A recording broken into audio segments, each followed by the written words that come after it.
Prince George unemployment rate is at a record low. It's good news for job seekers, especially anyone with a trade. The resource sector is growing, and some experts think that has much to do with the results of the May provincial election.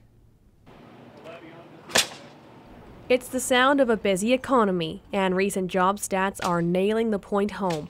Prince George's unemployment rate is 3.8%. That's down from 6.9% this time last year.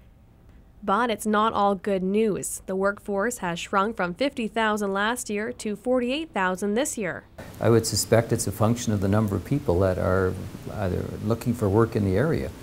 If the number of people change, either retiring or leaving the area, it's going to have an impact on how the percentage is calculated. There may be less people in the workforce, but for those who are, there are plenty of resource sector jobs waiting. Mining, oil and gas, forestry starting to pick back up. Trade with a diverse background, which is what Prince George is all about. I think you'll do well. Compared to Prince George, the national unemployment rate at 7.1% is nearly double, and the provincial government has plans for more jobs. We are the resource-based centre of the province when we look at that resource development, and we know that we are hoping that this is the beginning of that significant trend that we'll see over 1 million new job openings by the year 2020. To many, it's no coincidence unemployment is so low in the month following the provincial election. What I had heard was that a lot of companies were on a hiatus, if you will, pending the results of the election. And not dwelling on the election, but I think things got slowed down quite a bit, and engineering and stuff like that, they're required to put these projects in place.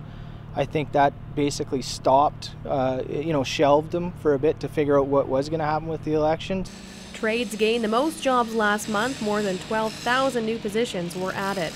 We're getting more applications, and the willingness and ability for people to take that big step to say, you know what, it doesn't matter where I work as long as I have a set schedule, proper training, and a safe place to work. I'm willing to try it and go out. And if they are doing that, I think we're finding that employment opportunities for them is quite promising. Experts say now that corporate confidence is returning to the province, so will high job numbers, especially in northern BC. Kelly Lanahan, CKPG News.